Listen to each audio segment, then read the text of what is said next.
Well, my nonprofit work has continued. When I was role model, I believe I was running St. Paul's Homecoming Center in Katrina recovery. So since then, I've taken over another nonprofit, NOLA Tree Project, and that's kept me going, really strong, very busy in that work. We've planted and given away over 57,000 trees since the organization was founded. So we also do a lot of disaster work still because of my, just background in Hurricane Katrina recovery. So lately we've been feeding people, elderly and shut-ins because of COVID. So meals are coming in from several restaurants supported by World Central Kitchen. I've even been cooking at my church kitchen so we could provide meals so people don't have to get out away from their house and they can stay safe. So that's we've probably distributed maybe 300,000 meals at this point. The leaders to me are, the best things that they have are integrity, honesty, and one thing that my first boss taught me years ago was, if you say you're going to do something, you better make damn sure you do it. So follow through, to me, is the most important leadership quality you can. And just setting a great example and coming up with a lot of enthusiasm for everything that you're pursuing.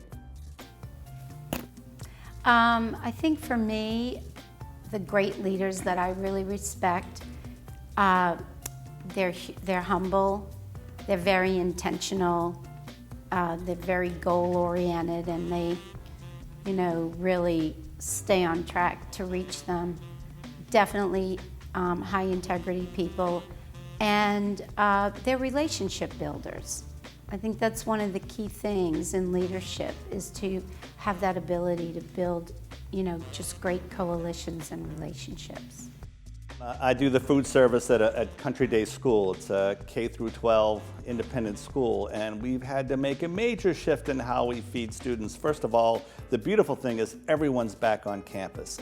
All the classes are in and full, and we're not only having in-person classes, but there is some online as well. So if people aren't going to feel quite comfortable being there, we're still connecting with them. But most people are coming because they know lunch is ready for them, and we are feeding them every day. For the little kids, we're actually sending meals down to lower school. It's room service. So we've got 50 insulated bags, 25 hot, 25 cold, that we're sending down and delivering to all of them and then picking them up later on. Our middle and upper school students are coming through like a cafeteria line, but this is just no typical cafeteria. We have a salad of the week and vegetarian items and a great full hot lunch, and we're so glad to be able to provide this and have the ability to do that, and great support from the administration there. And that's the adjustment we're making, and hopefully we'll get back to normal soon enough. But for now, we're pulling this off pretty well. I would say the most important thing is get your face out of your phones, especially when you're walking ahead down the street, Kind of look up every once in a while so you don't run into something, but also use the phone by calling and talking to people. Establish personal relationships. You can't get that through a text message or an email. It really just takes one-on-one conversations with people. So really, and that's one thing that YLC does tremendously well. When you all have your social gatherings and your mixers, you're all able to have people connect with each other. So there's nothing more important to me than that sincere eye-to-eye contact that says, you're real, I acknowledge that you're there, I'm really interested in what you have to say, and all the little nuances in body language that you interpret and pick up from that person with you having a face-to-face conversation. I think that's so important going forward. My advice to the current generation from my older generation. I think you have to be flexible, and I would just advise them to, you have to roll with things, and you have to be able to, as we have learned in my nonprofit work, you have to be able to sometimes turn on a dime, pivot.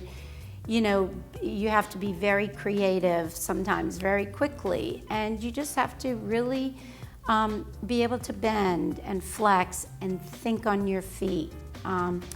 relationship building, as I said earlier, and as Mark kind of said, I think that is also very, very important in leadership, is to be able to, be authentic and have those good, genuine conversations, and being able to support. I think it's very important that leaders know the importance of supporting each other, of working together, everybody pulling the wagon in the same direction. So from leaders that I really admire, I've seen that too, but that would be my advice to the next generation. It's because we celebrate everything. We celebrate our food, our music. We celebrate birth. We celebrate death and homegoings here. We celebrate. We even when a storm is coming, what do we do usually after we've made all preparations? We have a storm party because we know we're going to lose power and everything in our refrigerator, so we might as well get together with friends and consume everything we've got, and turn the whatever we can in lemons, we turn them into lemonade here. We celebrate life, and that's what I love about this town. We can come up with a reason or an excuse for a parade, for any type of gathering we can.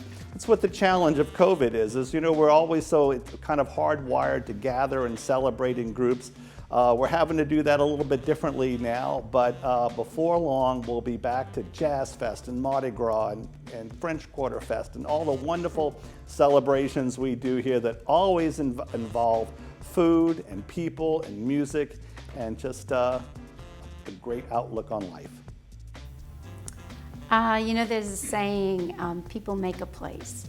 And what I love truly about New Orleans, the people make me very proud to be from here. Not just their friendliness and their hospitality, but they're real people, and they're quirky and they're fun.